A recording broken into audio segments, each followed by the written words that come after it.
Welcome to the Liberty Insider. This is your program bringing you news, views, information, and a lot of analysis on religious liberty events in the US and around the world. My name is Lincoln Steed, and I'm editor of Liberty magazine, and my guest on this program is lawyer and my friend. I know sometimes those might be in conflict.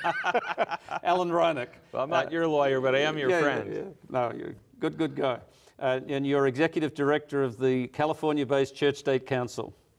Let's talk about something really exciting and something that will get everybody hot and bothered, at least in the United States. There's a lot of talk lately about making America great again. Indeed. I love history, and you know, I can go back in history, and America's been great sometimes. Sometimes you can put the quotation marks underneath, sometimes lowercase g, sometimes capital.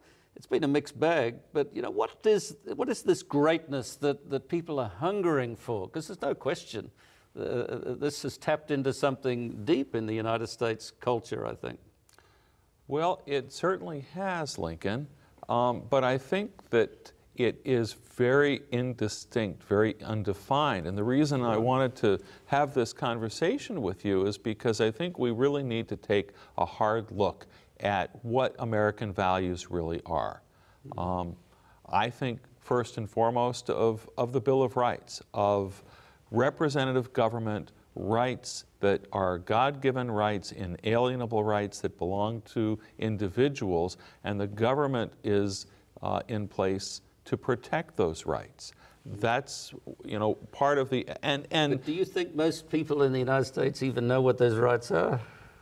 Well, you know, the ACLU, favorite punching bag of the Christian right, they took the Bill of Rights. And of the right generally. They took the Bill of Rights door to door some years back to see, you know, do a survey and see what people thought. And I tell you, the results were they wouldn't get voted today. I know, no. And people were not familiar with them.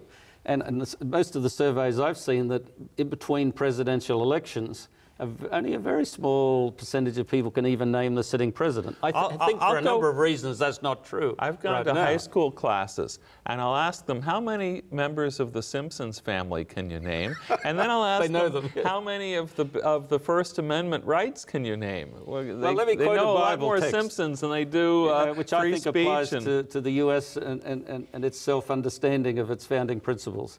It says, "My people perish for lack of knowledge." And if the U.S. is to go down, and you've got to face historical facts, one day this great country as an imperial power will go down. That's just the nature of the stream of history. But we don't want that day to be tomorrow, or certainly not today. But I think a little self-knowledge is in order. And it's very troubling to me, having lived most of my life in the U.S., how little Americans know about their own system. So it's not just having these rights, but it's how we as a nation project the value of these rights, of these freedoms around the world. A little more than a decade ago, Senator John McCain spoke for a dinner, a religious liberty dinner on Capitol Hill that Liberty magazine was one of the sponsors of. And, you know, as we're sitting here, of course, our nation is mourning his recent passing. Senator McCain was very direct and very eloquent in insisting that, you know, America's greatness is tied to our projecting these values of freedom and democracy around the world, and not just pursuing naked self-interest and national security. Absolutely. I agree with that speech. It was arguably the best speech we ever had at the Liberty dinner. And I'll just make very substantial. I mean, it wasn't just kind words, and we appreciate them on that occasion, but it was well thought out. It was logical, and at root it was full of projecting a morality abroad rather than power. It wasn't a power speech, was it? And I'll just put in a plug for our listeners to go look it up on my website at churchstate.org. If you search for McCain, you'll find the entire text of the speech at our Church State website. I know at one point, as we were talking about this program, you wanted to read it aloud. And I didn't oppose you on it. It was very inspiring. But, you know, look, I want to put this in a biblical context. You know, you and I are Seventh-day Adventists, and we believe that the Revelation 13, Mark of the Beast passage, that the nation portrayed there that will eventually deliver the Mark of the Beast is the United States. And we don't have time to explain why we believe that, but it's described with two very unique characteristics. First, having lamb-like horns, but also speaking as a dragon. Now, the lamb, of course, is a symbol of Christ himself. When I grew the dragon, a symbol of the devil. Whenever I saw that illustrated, it was always a bison. Which it's not lamb-like, but he's sort of a furry, nice-looking creature. But as a few unfortunate tourists at Yellowstone have found out, I think they were Japanese tourists, they posed in front of a bison for a selfie and he gored them. They're not as benign as they appear. Well, you know, I have often said in explaining that passage, ladies, it's not true that all men are beasts, but it is true that all nations are beasts. Yeah. Well, you know. Yes, that's the way they acted, are often portrayed in the Bible. So, I There's think leopards and bears. And right. The biblical imagery, I think, is fair. The United States is not all great, and we're not all terrible. We have aspirations that are Christ-like, that are lamb-like, that have to do with how we relate to power. Horns are a symbol of power. Two horns are a symbol of a separating or division of power. And we have, for example, in our there's a lot of criticism about the fact, oh, well, the separation of church and state, it's not written in our Constitution. Well, neither is the phrase separation of powers. But this is what our Constitution does, not what it says. It divides power among the branches of government. Yeah. We also divide power among federal, state, and local government. We also recognize the institutional separation between the institution of religion, of the church and its schools and et cetera, its churches, and government. So we have these principles that by separating power, we protect against tyranny. We protect against the accumulation and abuse of power. Let's talk about something that often it comes up here, but you know, the Constitution, I think, protects religion. And the United States history, I studied history. It does protect religion. Sorry, what did I say? You said you think it does. It does protect religion. Well, no, but I mean, I agree with that. Right. But, you know, the United States history, like the history of all peoples, gets mixed with myth and fact and fiction sort of intertwined. And you can easily make a good track of religious dissidents coming to these shores and being sheltered. That's true. But of course, it had a very extremely secular history at the same time. And so I don't question the role of religion. In fact, I believe the founders made an automatic assumption that the society that operated under the Constitution would probably always be Protestant Christian. I don't think they could have ever envisaged that it was anything other. And a lot of the functioning of the government is predicated on that norm, which is gone. It's not even, it's a grossly secular mindset, and it's shifted now not just to Roman Catholicism, which is inordinately represented in the government, but, you know, what do we have, 30, 40 Muslims and so on. So it's a whole different game. Well, we're living on borrowed cultural capital in that sense, because our concept of rights is a very Protestant concept. Yeah, well, you're getting to what I'm building to. But we've lost the philosophical or the religious foundation for our rights. In many ways, I see the constitutional as almost code to link with this cultural understanding that they brought as a Protestant, an Anglo-Protestant community. But that said, on the separation of church and state, it's very simple, isn't it? Just half of one amendment. Congress shall make no law establishing religion. Respecting the establishment of religion. Nor prevent. Or prohibiting the free exercise thereof. What's that? I mean, I read all sorts of articles about separation or otherwise or whatever, but How could you read those words anything other than the government is out of the game? Well, this It's is not it. meant to The be basic principle. legislating, period, on religion. It's Basic just premise. off limits. Right. Religion is not the object of civil government. That's what Madison said. You know. So what makes America great, truly, is this foundation of how we deal with power in order to protect civil and religious freedom.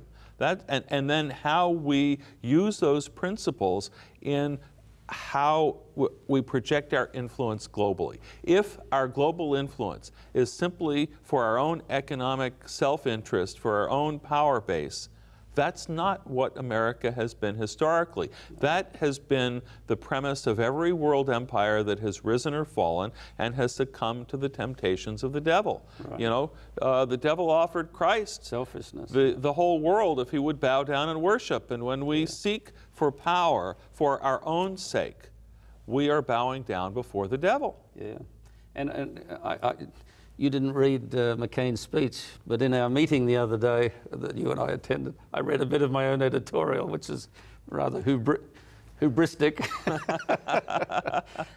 But you know, I tried to make the case that the point of the highest recent greatness, sounds bad, of the U.S., to me that was the period when we were actively trying to project a Christian norm as against secular communism. And that was the era where we had the Peace Corps and disinterested giving, because the US population have shown great generosity, and I think it derived not from who we are as Americans, I think it derived from this Christian Protestant sensibility, which is disappearing. The US doesn't give much to other countries now. It's not just this present administration closing the gates. It stopped once the Soviet Union collapsed. We no longer were operating on a consciously Christian basis of helping others because we want to help. We turn people away at the borders much more than we used to, because now it's not, the actions are not, the backdrop is not Christian charity, it's national self-interest. And I think the disappearance of a Christian Protestant value is the biggest change. Figures that might be saying one thing or other at the moment, you know, I find objectionable, but they're sort of moving into the situation. You know, and I'll invoke the Hitler thing again.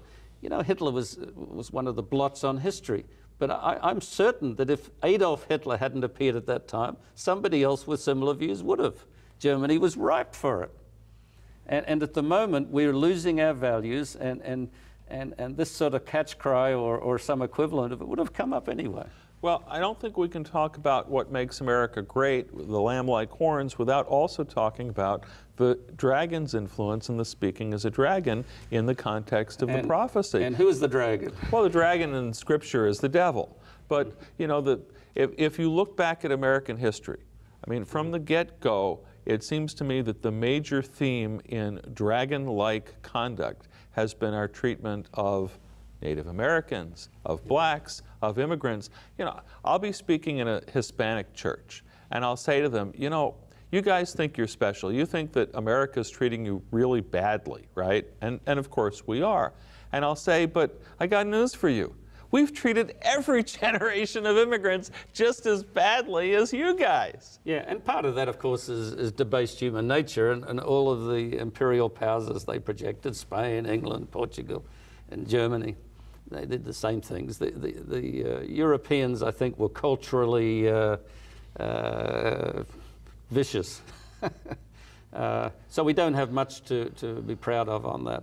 But I think I can make a good case that the U.S. the expansion of the U.S. and then under its national sovereignty, it was moderated a bit because of this Protestant Christian sensibility.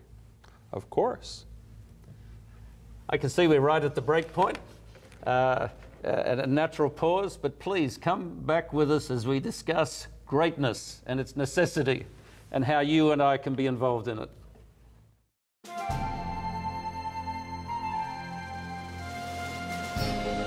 Welcome back to the Liberty Insider. Before the break with guest attorney Alan Reinach, I was nearly said your full title, Church State Counsel from California.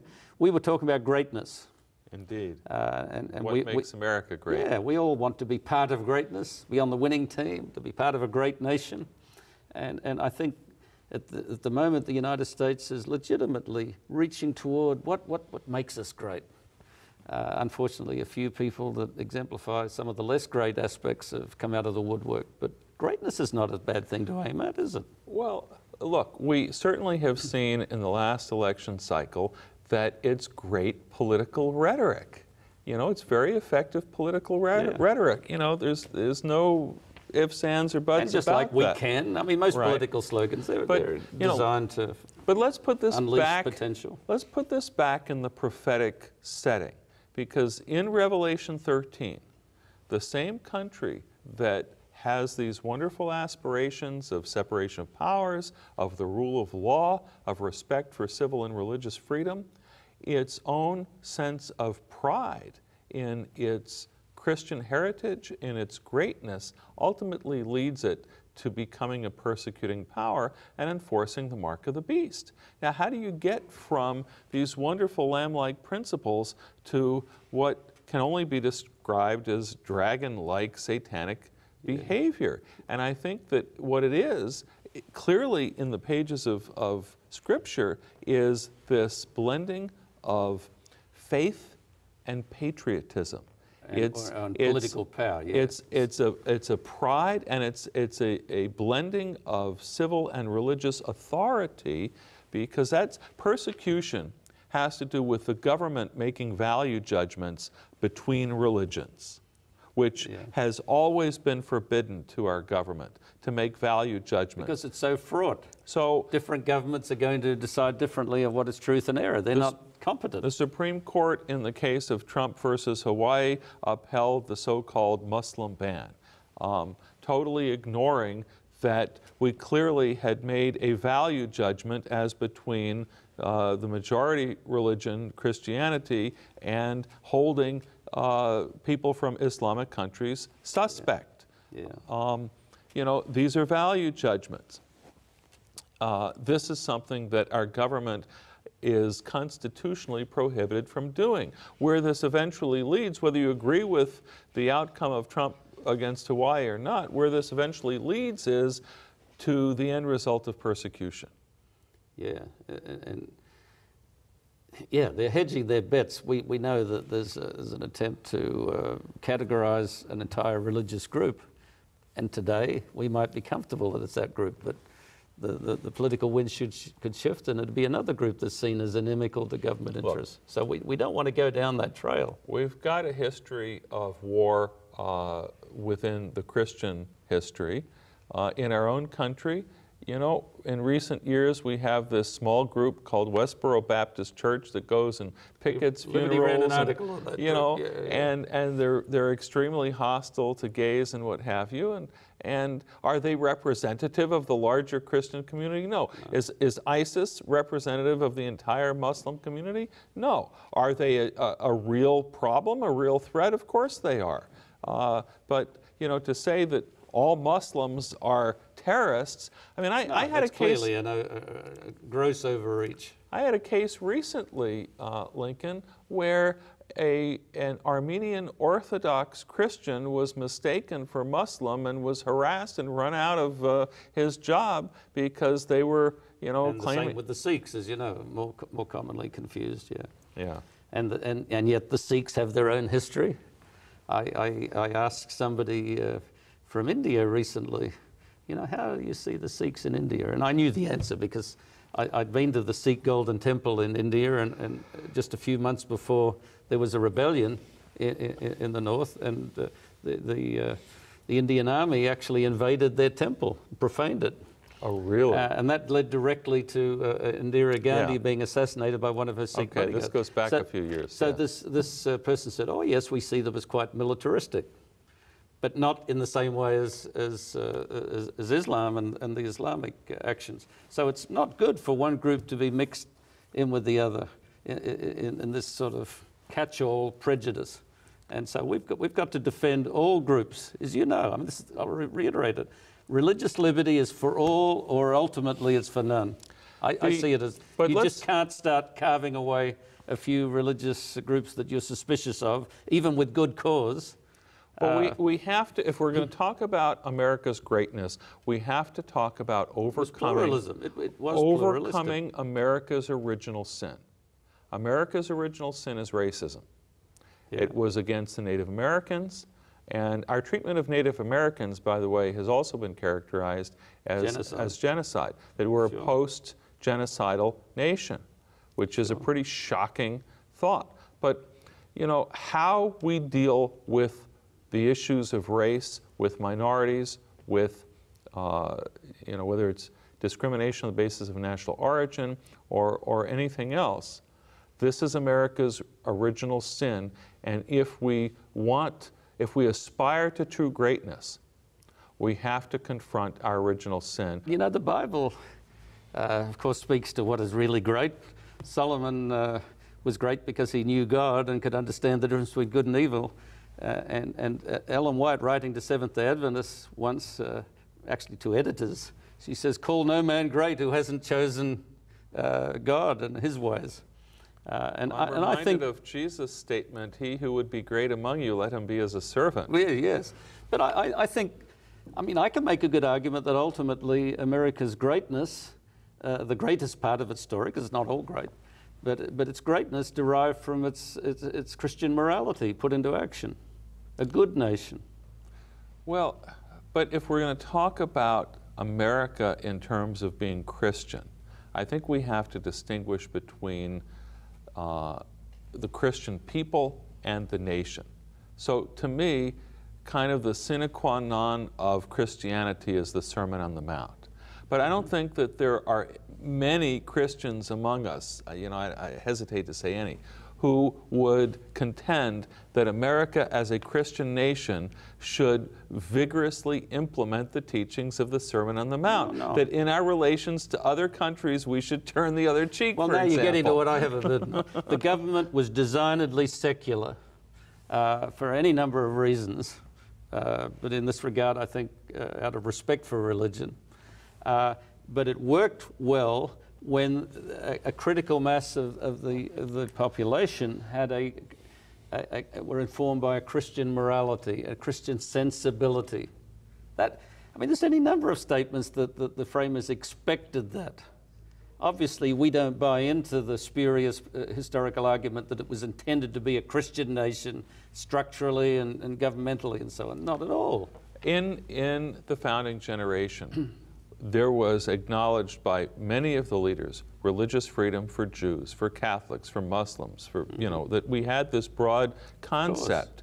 And really this kind of, I call it live and let live. You know, we all have the right to live according to our own values, our own beliefs, not just to have them, but to live according to them, as long as we're living in peace and not infringing on the rights of others. And I've got to be politically, at least historically honest. I believe that live and live derived from the Enlightenment secular principles and from deism. Well, I think the Golden Rule had something to do with it also. Well, that's why the good Christians went along with it, but I don't think it came from that. What I mean is it was an outside force that spread that, and it took root in the US, and it's worked to the advantage of all faith and of religious freedom. Well, if I can express a little different view. Of course you can. You know, look, Jefferson was expressing, you know, the broad understanding when he talks about, you know, God-given inalienable rights endowed by our Creator. You know, he wasn't expressing a pure Enlightenment rationalist view. I just say the influence. And he wasn't a pure Christian. No, he wasn't. But which is why I say, you know, he is writing for the society, not for himself. He was the moral hero, I think, one of the moral heroes of this new experiment. There's no question. So there was a shared, you've said it earlier in the show, Protestant ethos that founded our culture of rights, our respect for law, etc., was based on a Protestant ethos. No, absolutely. I mean, we're just differing on some terminology, but religion has been the bedrock that social environment that this country's, the U.S. became great on. But self-interest is not a Christian value. You know, selfishness is kind of the in some sense, the original sin that Scripture really rails against. Self-sacrifice, taking up your cross and following after me, Jesus says. You know, that's kind of core to the gospel. So if America aspires to be great, I think humility is in order, and return to some of these first principles of the rule of law, separation of powers, of respect for civil and religious freedom.